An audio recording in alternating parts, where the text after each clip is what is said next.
mu di doxinu yoon ak wàllu yoon surtout en ce qui concerne la réduction des comptes. Le président Bassirou Diomaye Diakhar Faye jàpp na ni on a tant de dossiers mais benn mënu see aboutir loolu day wane ni que ni juge yi manqué na. Alors ku si nekk nag ak xalaat bi nga xam ne tam yëkki na ko si selon ki nga xam ne que moo di maître Babacar Ndiaye jàpp na ni c'est le ministère de la justice qui est directement concerné par la réponse du président Bassirou Diomaye maanaam li président Bassirou Diomaye tontu ministre de la justice directement le concerné. Est-ce que loolu di justifier exactement retard yi nga xam ni itam ñu ngi koy nemmeeku si kanamu yan ak wàllu yanal la enfin est-ce que itam jotul ñu daal di poser ay actes yu fort pour accélérer la marche de la justice. benn bi aussi mooy ay injonction yi nga xam ni itam mi ngi jógee si autorité du régime précédent yoo xam ni itam peut-être dañuy entraver tout le temps travail li nga xam ne que mu di yoon naka na ko daal di jàngatee. Est-ce que donc à travers les propos du président Bassirou Diomaye Diakhar Faye peut-être ne jàpp ni le président n'est totalement pas satisfait par rapport à la marche de la justice. Non, il n'a pas dit ça. Non. C'est déduire maanaam ñu loolu lañ si déduire. Non baaxul. Déduction bi baaxul. Analyse bi baaxul. Allez-y. Diomaye waxul loolu. Il n'a jamais dit qu'il n'a pas de confiance envers la justice. Non, au contraire. Confiance. Maanaam la marche de la justice, est-ce que Diomaye convaincre na concrètement? Convaincre na ko. Je reprends dama ne dès le déglu. Diomaye a déjà félicité la justice. Après il a dit.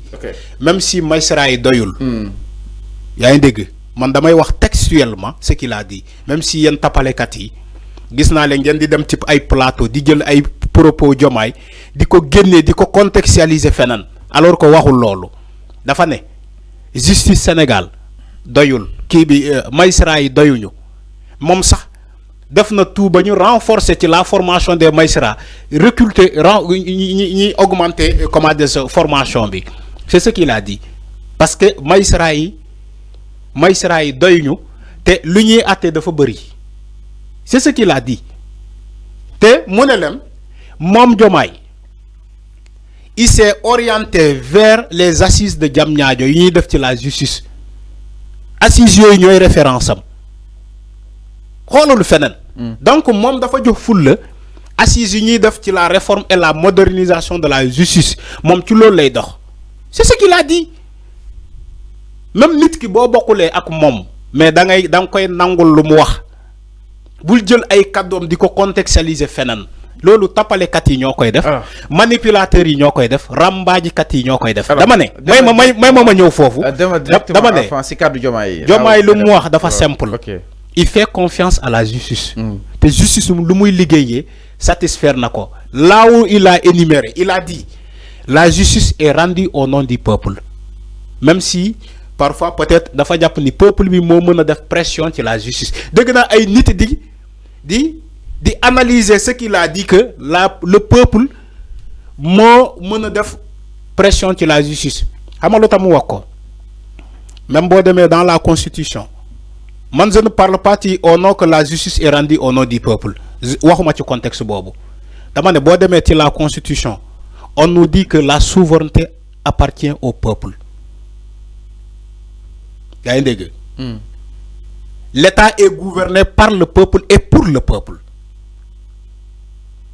Même justice bi ngeen gis ni les magistrats la ñi ñuy waat bu ñuy jël serment dañuy waat de rendre la loi comme elle se doit d'agir sur l'autorité de la loi mais aussi sur le peuple parce que c'est le peuple là qui est souverain. Le dernier mot revient au peuple lu mu nangul ci réew du am. Il faut ngeen dugal loolu ci seen bopp même magistrat bu rendre verdict que le peuple n'est pas d'accord le dernier mot revient au peuple dans tous les États au monde dem leen fu leen neex ci àddina. Pourquoi on voit des émeutes partout dans le monde parce que parfois entre-temps il y a une justice qui a été rendue et que ce peuple-là n'est pas d'accord ci le verdict. C'est là où Diomaye a dit que peut-être c'est le peuple qui doit mettre la pression au niveau de la justice mais c'est pas l'État moom bañ na sa ba ne moom du def pression ci justice parce que justice bi dafa war a am cëgal guyam di doxal mais c'est là où il a dit c'est le peuple il n'a pas dit le gouvernement. Si il avait dit que c'est le gouvernement qui doit mettre la pression au niveau de la justice dans ce cas on l'aurait rectifié ñu ne ko déedéet loolu dundoo nañu ko ci Macky Sall dund ko ci Abdoulaye Wade dund ko ci keneen il faut pas refaire cette faute là mais il a dit c'est le peuple parce que moom dafa jàpp ni même dans la constitution boo fa demee c'est le peuple qui domine c'est pas les institutions de c'est le peuple qui domine dans la constitution c'est le peuple qui domine.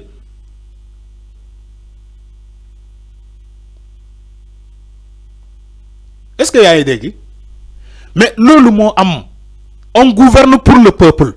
Diomaye aujourd'hui il est président de la République du peuple. Peuple bi moko fal. Les magistrats que tu vois là, ils sont là pour le peuple parce que peuple bi mo len di fay les fonctionnaires là. Ils sont là pour le peuple. C'est fofu lay waxé. Mais waxul ni que peuple bi day dem bati le tribunal de grande instance de Dakar fekk fa magistrat ne ko ni ngay def déedéet. C'est pas comme ça, il n'a pas dit ci sens bobu. Xam nga nit tamit il faut nga am tamit nga ubbi sa esprit yaatal ko. Ubbi ko pour xam nit lan lay wax. Mais boo tëjee sa bopp nga yaakaar ni président lu muy wax ni dafa jàpp ni que peuple bi mooy dem ba ci magistrat bi ne ko lii ngay def c'est pas comme ça. Il n'a pas dit ci sens bobu. Waxin la. Il faut nga mousse wala nga jàng pour nga comprendre ce que le président a voulu dire ni que le peuple moo war a mettre la pression au niveau de la justice. Il n'a pas dit que c'est le peuple là mooy soldat l'homme dem ba ci les instances là influencer magistrat yi ne leen nii ngay def c'est pas comme ça. Il n'a pas dit ci sens boobu fallo xam nga sénégalais tamit il faut que ñu nekk ay nit. C'est vrai on doit s'opposer mais quand on s'oppose on doit être des humains, des intellectuels. La souveraineté appartient au peuple et le peuple domine partout. Fofu la ko waxé. Té si le peuple veut descendre le président de la République, à la kulli al dina wacc. Si le peuple veut observer aujourd'hui une désobéissance civique, dina am ci les cours de tribunal là-dedans, dinañ ko sentir parce que c'est le peuple qui est souverain. Mais il faut la ko waxé. Alors, les gens ont manifesté en mars 2021 l'affaire Ousmane Sonko Adji Sarr là. Pourtant affaire bu démarré ci justice là, des magistrats ont agi, mais pourquoi le peuple est sorti pour dire non? C'est du complot. Amul le quart bloquant de Abdoulaye Wade. Pourtant dañ ko doon jàllale Assemblée nationale te mu doon lu normal mais quand le peuple est sorti pour dire non ce quart bloquant là mais le dernier mot est revenu au peuple. C'est pas au magistrat, c'est pas au magistrat. Dama lay jox ben exemple pour ngeen xam pourquoi il dit que c'est le peuple qui doit mettre la pression au niveau de la justice. C'est tout à fait normal. Mais en France les gilets jaunes là, quand ils ont voulu prendre une décision au niveau de l'Élysée, mais les gilets jaunes en France, pourquoi ils ont manifesté? Ce n'est pas des magistrats. Les magistrats, ils peuvent donner leur initiative. Mais quand le peuple dit non, c'est non. C'est non. Quand Diomaye, ministre de la Justice, Ousmane Diagne, bonne responsabilité de ça. Mais Ousmane Diagne, quel heurte Quel heurte il n'est pas sous pression. Il n'est pas sous pression. Il l'a dit même à l'Assemblée nationale. Ousmane Diagne, il n'est pas sous pression de. Si vous avez que l'État di def pression, ken defu ko pression. Ken defu ko ben pression.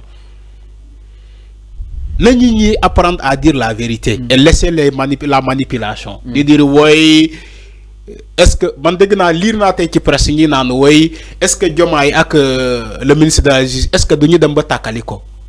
Tu vois cette année déjà commencé nañu leen féewale. Cette année déjà ci Ousmane Sonko lañ ko commencé ba ñi Ousmane Sonko taxaw ci campagne di naan le ministre de la Justice ci gouvernement bi la bokk. Te il a raison, il a été nommé, il n'a pas été élu. Le ministre de la Justice, il a été nommé, il n'a pas été élu. Alors, Ousmane Sonko en disant ses propos, il a raison. Alors, c'est clair. Aujourd'hui, Diomaye quand il le dit, il n'est pas en train de mettre la pression au niveau de Ousmane Diagne. Il l'a dit même Kerok. Alors c'est clair, Alpha, merci. Donc nañu ñi seytaane yi fallu fofu lay tëjee. C'est clair, Alpha. Na seytaane bàyyi di leen féewale. Alors c'est clair. Inch'Allah Ousmane Diagne boobu. kenn du ko def pression moom moo fii nekk ba. heure bu ko neex mu dem yoonam. kenn du ko wàccee. nii noonu par rapport ak li nga xam ne que moo di justement cette guerre de wala kon li nga xam ne que moo di la sortie de Bassirou Diomaye Diakhar Faye sur la justice ak tolluwaay bi. Alors ñu daal di ñëw si li nga xam ne que moo di le duel par procuration li itam du côté